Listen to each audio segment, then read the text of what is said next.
Hi, I am reporting live from this neighborhood in Frederick where a pregnant mom, Shannon Watts, and her 2 children went missing on Monday, and I wanted to show you what's going on here. Frederick police are setting up a check here where they're talking to neighbors. They're canvassing the neighborhood, they're asking questions, they're passing out flyers. This is the latest effort. Jennifer Kowalewski. They just had a press conference at 3:30 where they gave us some new information about this. They said that they got a call at 1:40 on Monday afternoon, a friend of the family calling to check the welfare. I talked to some other friends who said that that friend had been trying to call Shannon throughout the day, text her, had not gotten a response, went by the house, and for whatever reason, they don't know why, but she felt concerned enough to call the police. Now we have spoken to Shannon's husband, Chris Watts. He said that when he got home from work, she wasn't home. So we are getting some new information about this. Police are saying that they are exploring all options right now. Part of the reason they're out here passing out flyers to neighbors, asking questions. I talked to one neighbor who said that she knew Shannon. She hadn't seen her in a few months, but that her daughter had, and so she said that she was going to get some information. Give police her contact information, so if she had any new information, we could get to them. So that's the latest here from this neighborhood as the search continues for this missing mom who disappeared on Monday with her 2 daughters. She was pregnant. Such a scary story. Police said that there's no reason to believe that the public is in any danger. An interesting statement, because right now this woman, Shannon, is considered missing and endangered. And I want to show you, they are passing out these flyers that say missing persons, be on the lookout. Shannon Watts is 34 years old. Her 2 daughters are missing as well. She's also 15 weeks pregnant. There's no vehicle associated at the time. They have a picture of Shannon and a picture of her daughters there. And they are doing this checkpoint right now live. This is live, what's going on here. Neighbors we talked to said this is scary as they're driving through their neighborhood and they know that someone they know is missing with her 2 daughters. A lot of questions in this case. Now, we know that police are going to have a press conference at 6 o'clock tonight. We will be there and we'll have that live streaming on the Facebook page, Denver 7 Facebook page, so stay tuned for that. Thanks for watching, and we'll keep you posted. I'll be following this throughout the evening, and we'll have a live report tonight at 10 on Denver 7. Hi, I am live right now outside the home of Chris Watts and Shannon Watts, and you can see behind me, police are here right now processing the evidence inside the home. Denver 7's Jace Larson was able to confirm through sources that Chris Watts has confessed to killing his pregnant wife and their 2 little girls, Bella and Celeste. And we know that right now police are digging up the bodies, that they know where the bodies are and that they are looking for them right now. So right now police have been towing a truck that was parked just a couple of houses down. We didn't know it was connected to the house, but they towed that as well. And they just came out with the family's dog in a cage as well. So they also went in there with evidence bags, and they showed up right around 10 o'clock, right when we were working on the newscast, and when we reported that this confession had been made. And obviously this is incredibly shocking for neighbors who have seen this couple, this family walking around the neighborhood. They say they seemed very happy, seemed like a really great family. I did talk to one neighbor though, Mike Hendrickson, who lives just a few doors down, and he told me he suspected this from the very beginning. He thought that Chris seemed a little bit aloof, and that something seemed just a little bit off about him. He said from the second he heard that this wife and the 2 girls were missing, that Shannon and Bella and Celeste were missing, he thought this could be something similar to the Scott and Lacey Peterson case. And he said, I really hoped in this situation that I wasn't right. Obviously it's really hard to think about this is how this is ending. These 2 little girls, beautiful little girls, and again, Shannon was 15 weeks pregnant and had been talking about that on Facebook, talking about how happy she was about that. So I just wanted to give you a live update, answer any questions that anyone had, and point out that this is going on right now. We're being told that someone with Frederick Police will be coming out here to give an official update on the fact that Chris Watts has been detained, and we're trying to find out some more information about exactly what that means and where they're looking for these bodies. So that's our report live here from the scene. Thanks for watching. reporters that have been working on the story about the missing mother and kids, who we now know, the sources have told us that the husband has confessed to killing his family. And Jennifer, you confirmed some information last night that I think makes this whole case even more difficult, if that's possible. It seems like every turn it just kind of gets worse when we learn more details. We were able to confirm late last night. I'd gotten some information from a well-placed source earlier in the day, but this was something that nobody really wanted to touch because it's just so gruesome, for lack of a better word, but that the two little girls' bodies, Cece and Bella, were discovered inside oil and gas tanks. And sources told me they think the motive for that was to hide the bodies and to disguise the smell, as disturbing as those details are. And we're still learning more.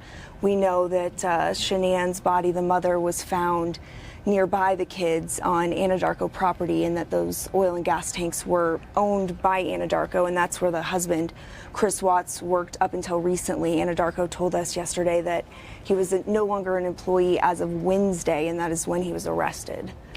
You know, I interviewed the district attorney yesterday, who is aware of many of the details in the case, but they don't want to talk about too much. And let me just kind of explain and jump in here too. But, yes, you know, they're still doing interviews. He said they still have, he called them witnesses, but it's not necessarily a witness to the crime, but just somebody involved in this that they still need to speak with. Right. And they don't want all of the details out there, because then people will say, well, this is what I read on Facebook, and they'll think it's the real thing versus what they kind of remember. But he told... And I think to your point too, I mean, we've got to be clear, he has not been formally charged. Right. Yes, he has been arrested, but that's going to happen on Monday afternoon, and then Chris Watts will be back in court on Tuesday morning.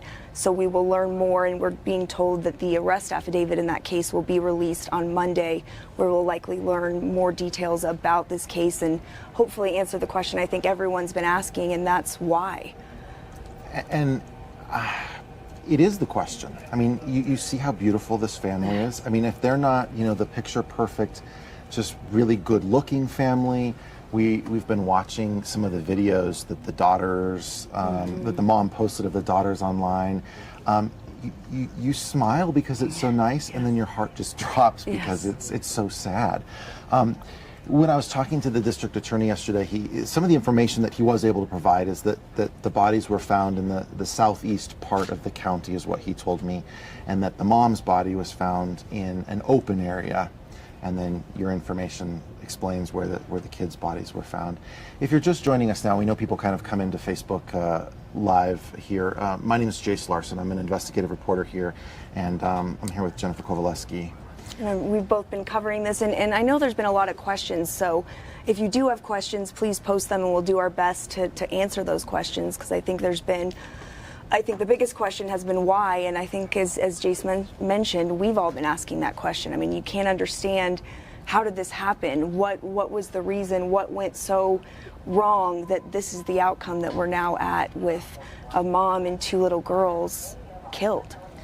We thought we'd take some time and just let you guys know the facts that we know here. So there's a lot that we don't know, but Jen, start with, because you were even on this case before I started working on it.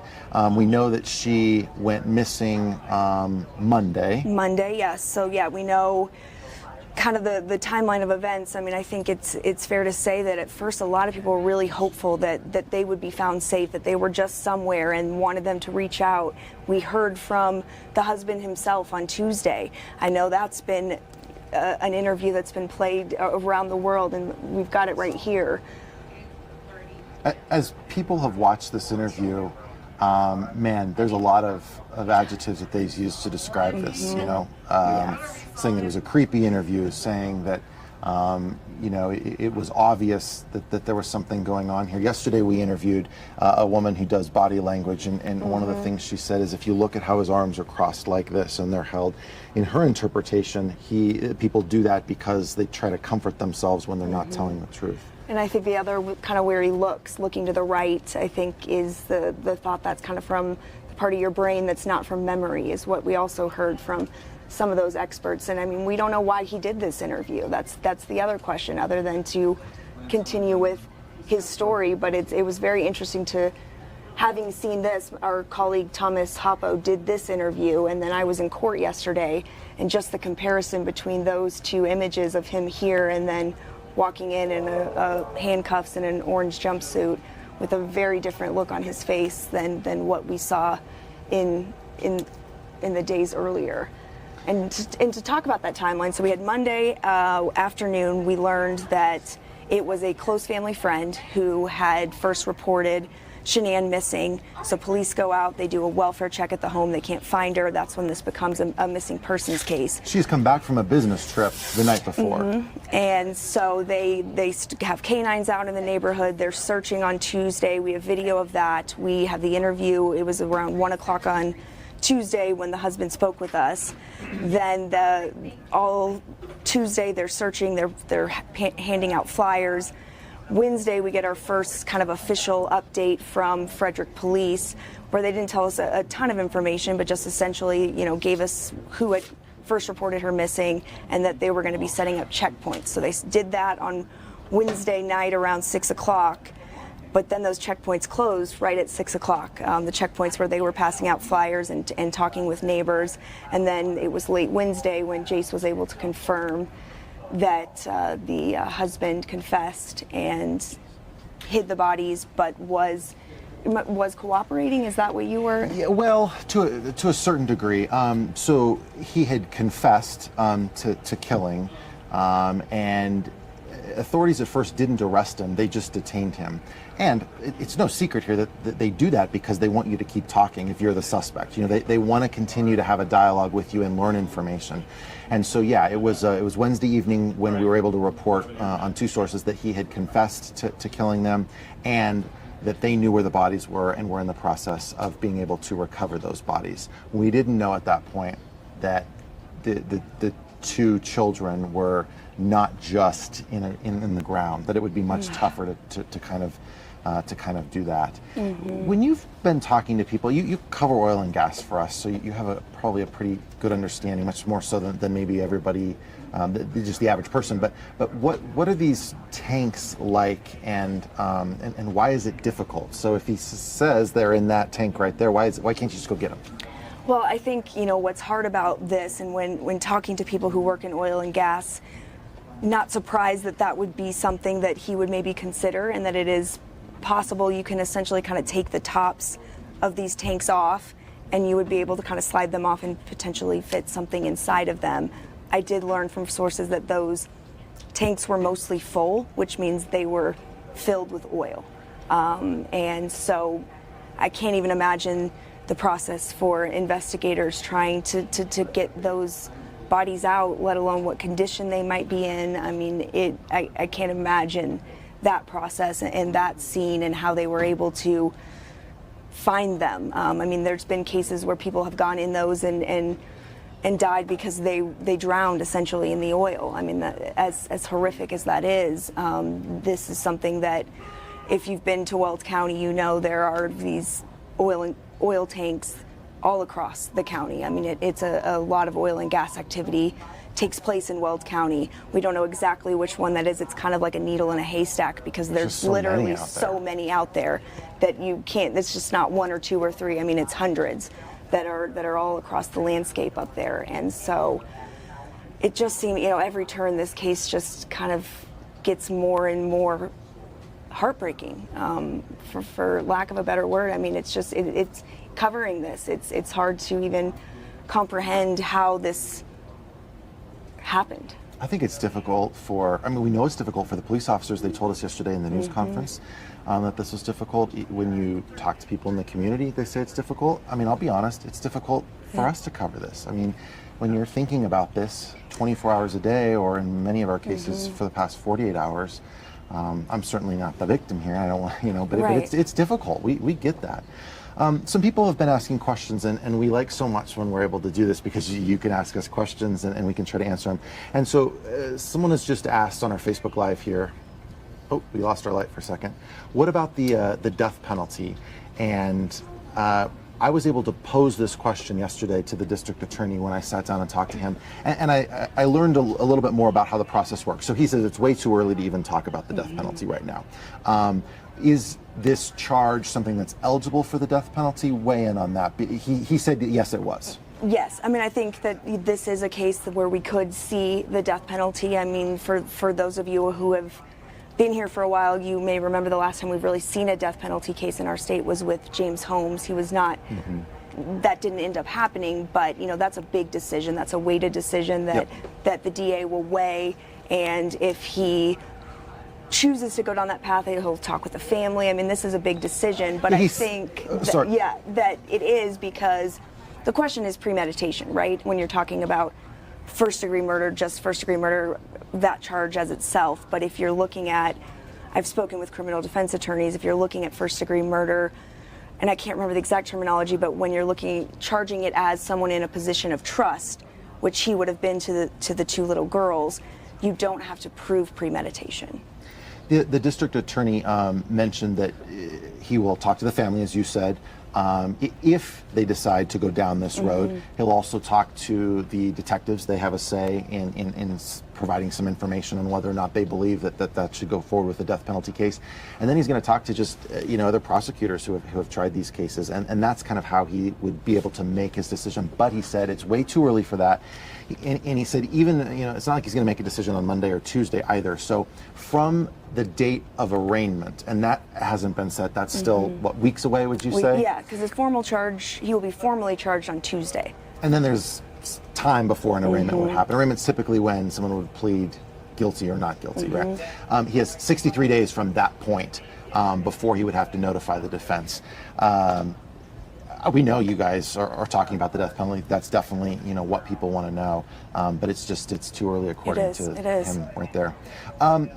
Jennifer, someone else had asked about the unborn baby, and I know on your Facebook page and mine as well, people are saying he's charged with, or expected to be formally charged, facing 3 counts of murder, but she was pregnant. With what we believe is do we know the gender? 15 weeks? I don't believe we do. Okay. I mean, I think, and that's a question we've heard so much, and I think the reality in Colorado is when you have a unborn child or a fetus, it is not considered a life that can be charged as murder. That's just unfortunately the way that the laws are written in our state. We saw that in the Longmont case, where it was the pregnant mother who had her unborn child cut out of her over that whole Craigslist dispute, and there was a lot of concern raised at that time because the suspect in that case was not being charged with killing the unborn child, but because it was a fetus, it is not considered a life.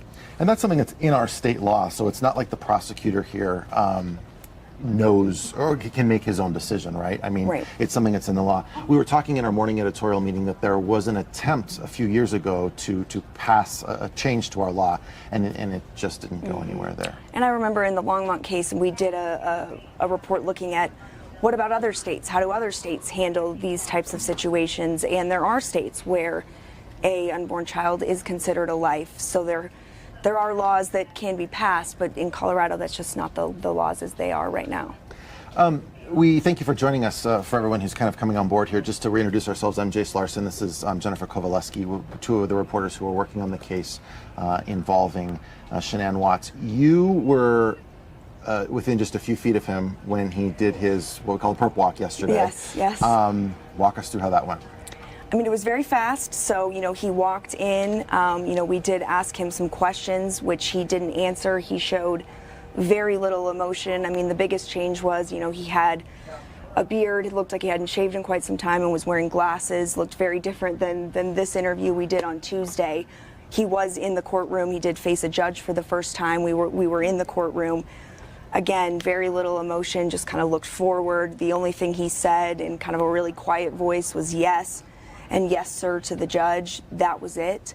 There were a lot of questions brought up in court about trace DNA and the autopsies, and we did learn during that court appearance that the prosecution did say what many have long suspected, that these homicides did occur inside of the family's home in Frederick. But again, that question that still remains is why? what happened between when Shanann was dropped off around 2 o'clock in the morning, coming home from a business trip. A friend dropped her off late Monday night. The husband had told us that their flight was delayed. That's why they got in so late. He had said he went to work at 5:15. We don't really know if that's true at this point or what really happened, but something happened between when that friend dropped her off and through Monday and to Monday afternoon when that same friend reported her missing to Frederick police. Sources have told me that there is more than just physical evidence that they have been able to uncover, that the timeline in his story did not add up when he did his interview with investigators. And again, they're not telling us a ton of detail, and you don't want to make it so that we report something that a witness then believes that they heard, and really they got it from us instead of from their own memory. But yeah, what they're going through, even as recently as yesterday, is trying to piece together that whole timeline as to where he was. And he had some reasons about why he may have not initially been able to have committed the murder. That was what he said. Then when he confessed, he also admitted that that's why the timeline didn't make sense. Right. If that kind of makes sense. Well, and I think that's why we don't have the arrest affidavit. I mean, we have to wait until he's formally charged. The district attorney, the prosecution, right now, they are, as much of speculation and things that are out there, I mean, you have to keep in mind they have to prove this without a reasonable doubt. I mean, that's their job. They have to talk to everybody they can. They have to document everything.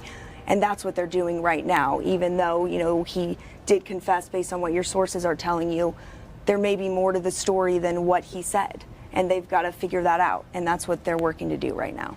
And so going forward, I know a lot of you know the legal system, but some of you might not follow it as closely as others do. So he has not pleaded guilty or not guilty yet. And he made his first appearance yesterday, which is really where the law says you have X number of hours from when you're arrested to go before a judge. And it's just a formality, doesn't plead anything. Then he will be read his formal charges on Tuesday, presuming they come on Monday. Yes, well, the judge did say in court that the district attorney's office has until 3:30 on Monday afternoon to file those formal charges. So they do have the deadline you're speaking to formally charge him, and then he will be read those charges at 10 a.m., I believe, on Tuesday morning in Wells County Court. Purely a formality, though. I mean, we won't learn anything new. I mean, we should have the arrest affidavit. We're being told that will be unsealed on Monday, but it will be a very the judge doesn't talk to him like you see on television. I mean, it doesn't unfold. He's going to say yes, yes, sir. He's going to read him his rights, and that will be it. We will get to see him again. Likely, he will be back in the courtroom, but there is a possibility they could do video conference from the jail, which we've seen. But given this case, I would think he will be back in court physically on Tuesday. My guess is that when the arrest affidavit is released on Monday, we will learn some significant new information. Yes. What's kind of your feel? I agree. I mean, I think it will hopefully answer that question everybody wants to know, which is why, what happened, what went so tragically wrong to have that ended in a father and a husband arrested, accused of killing his own family and an unborn child. I mean, that is the question we're hoping to get from that arrest affidavit. We should get more information in terms of what led up to the timeline. We know the homicides occurred in the home. How were those bodies taken to this oil and gas field owned by Anadarko where he worked? How did all that play out? I did ask during the press conference yesterday, do you believe there could be any other additional suspects who helped with the bodies? I mean, did he do this all on his own? I mean, I think that's a question that's still out there. And the CBI director said that they still have a lot of people to talk to, and that's what they're doing right now. They want to talk to anyone and everyone, no matter how little or how much they know about this case. They want to talk to them, and that's what they're doing right now. Yesterday, I was able to go through some of the available public records that are out there about this family, and we can say, first of all, there's nothing notable in any criminal record. I mean, they don't have a criminal record that is even worth talking about. A few speeding tickets that so many people have, but they did have to file for bankruptcy back in 2015. And when you do that, you have to give the bankruptcy court a lot of information. You have to write down everybody you owe money to, and so we can see that in 2013, they were bringing in about $140,000 a year, and then that dropped to about $90,000 the next year.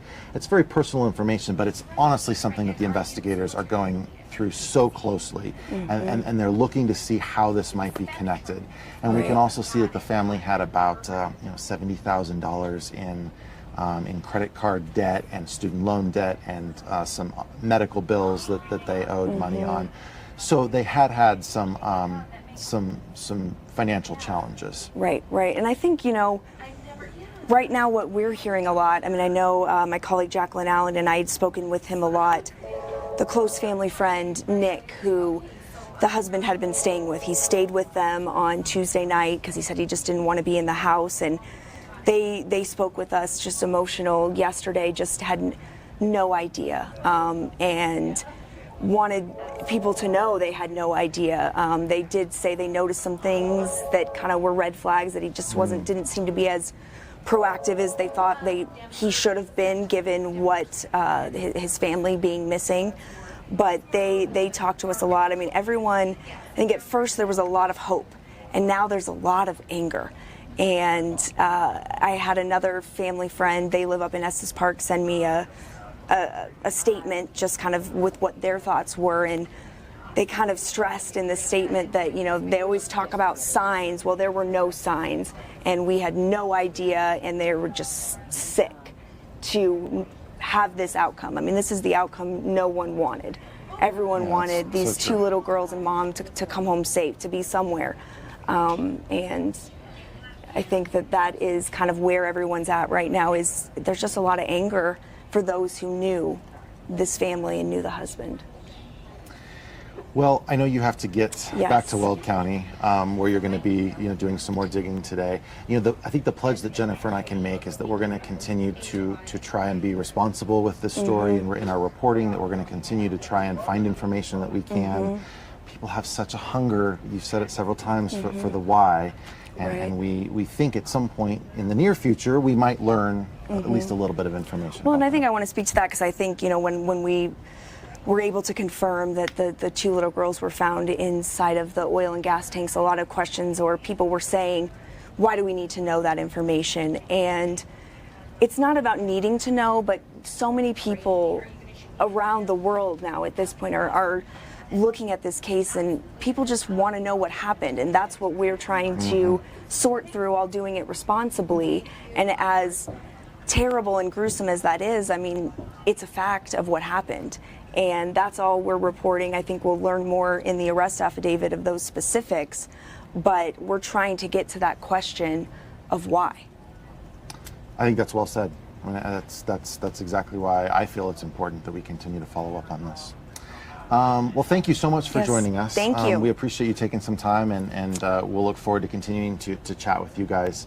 And if you have more questions, we'll try our best. Send them in on Facebook, or email us, or send me a message on Facebook, and I'll do my best to respond to those.